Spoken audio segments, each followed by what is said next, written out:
Okay, real talk. What if I told you there's a show on Prime Video where Victorian magicians bring back English magic using ancient spells, and it's one of the most criminally underrated fantasy series ever made? Yeah, we're going deep into Prime's hidden fantasy gems today, and your watch list is about to explode. So, what's up, series finders? Welcome back to the channel, and let's jump in.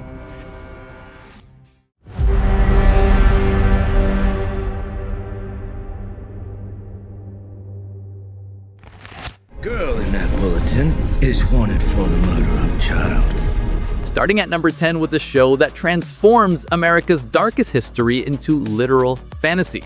Picture this, the Underground Railroad isn't just safe houses, it's an actual underground train system, and each stop exists in its own surreal, sometimes nightmarish reality. Barry Jenkins directs this with such visual poetry that every frame looks like a painting. But don't let the beauty fool you. This pulls absolutely zero punches. One episode, you're in a seemingly perfect town with a disturbing secret. The next, you're witnessing horror that makes your skin crawl. The performances are devastating, and it's brutal, magical, and uncomfortable in the best way. This is the Underground Railroad, fantasy as social commentary at its finest. I myself am quite a tolerable, practical magician. Number 9 takes us to Regency England, but forget period drama cliches, because this has actual magic. Two magicians with opposite personalities try to restore magic to England. One's a reclusive scholar who refuses to leave Yorkshire, the other's ambitious and wants to use magic for war. Their dynamic is deliciously passive-aggressive. But the real star?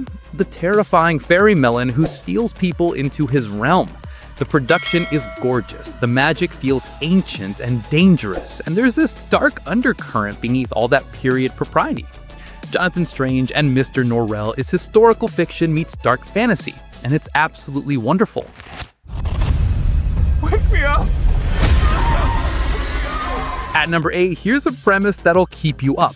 What if falling asleep meant certain death? Everyone who's gone to sleep has died, and our protagonist has maybe 2 days before exhaustion takes him.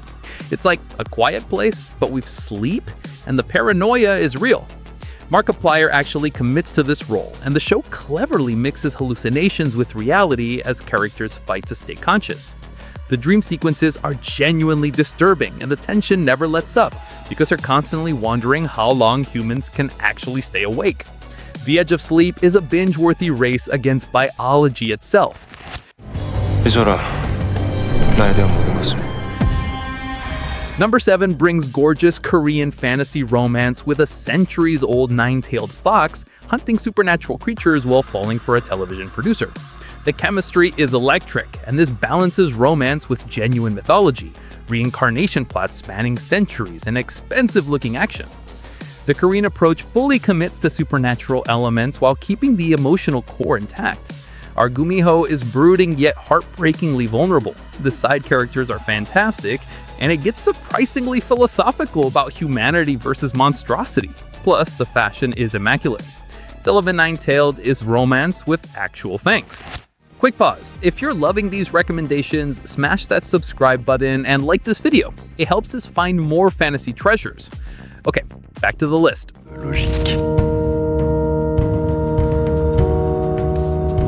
Number 6 is French slow burn supernatural mystery. Picture a tiny mountain village where people who died years ago suddenly return. Not as zombies, they're just back, unchanged, confused. How do you process your deceased husband walking through the door 4 years after his funeral? This explores grief in the most unsettling way. The atmosphere is thick with misty mountains and eerie silence. Nothing is explained quickly. The mystery unfolds like fog. It's not traditional horror, but deeply, profoundly creepy, focusing on the emotional devastation of impossible reunions. REVENANTS is haunting television that'll have you thinking about mortality for days.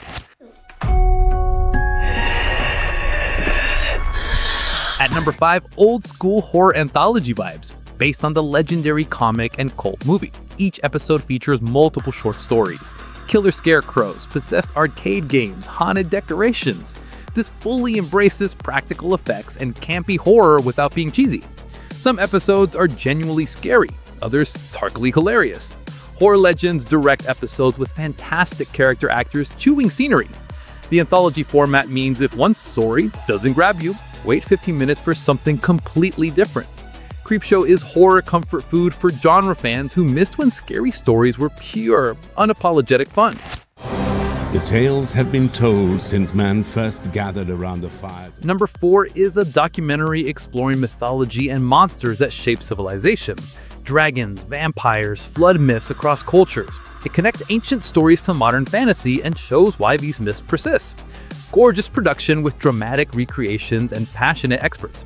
It's educational without being dry, examining everything from Greek mythology to Japanese yokai. For fantasy fans, it's like getting the anthropological background on every show you've loved. Myths and Monsters is a love letter to storytelling itself. You're gonna help sinners? Hilarious! Number 3, animated musical comedy set in hell where the princess wants to rehabilitate demons for heaven. Every episode has legitimately catchy original songs, sharp humor, and gorgeous animation. What sneaks up on you is the heart beneath crude jokes. It's about redemption and found family. Musical numbers range from jazzy stove shoppers to emotional ballads, and the world building feels fresh with creative, hellish hierarchies. HAZBIN Hotel is chaotic, vulgar, sweet, and wildly entertaining. The year was 1910. My business was design. Number 2 took Anne Rice's iconic novel and made it more intense. Following the interview structure, but set in modern day, Lewis recounts his vampire origin. The dynamic between Lewis and Lestat is electric, passionate, toxic, romantic, violent. These are monsters who love destructively. Phenomenal performances, stunning visuals, and it doesn't shy away from darkness. The interview format allows unreliable narration. We're constantly questioning whose version of events we're getting. Interview with the Vampire is gothic horror at its most deliciously excessive. You're the hybrid. Half vampire, half beast. I'm the original hybrid, actually. And our number 1 pick is the ultimate vampire family drama, with 5 incredible seasons. The original vampire family returns to New Orleans, tangling in supernatural politics. The family dynamics make this special. Siblings with 1,000 years of baggage. Klaus is one of TV's most complex characters, and watching immortal monsters learn what family means is the real heart. The magic system expands beautifully with witches and werewolves. Romance is epic, and 5 seasons means real character development that pays off. The originals is supernatural drama with genuine emotional stakes. And there you have it, 10 fantastic fantasy series on Prime Video. Drop a comment telling me which one you're watching first. Don't forget to subscribe and hit that notification bell. Until next time, happy watching, and remember, there's always another great series to be discovered.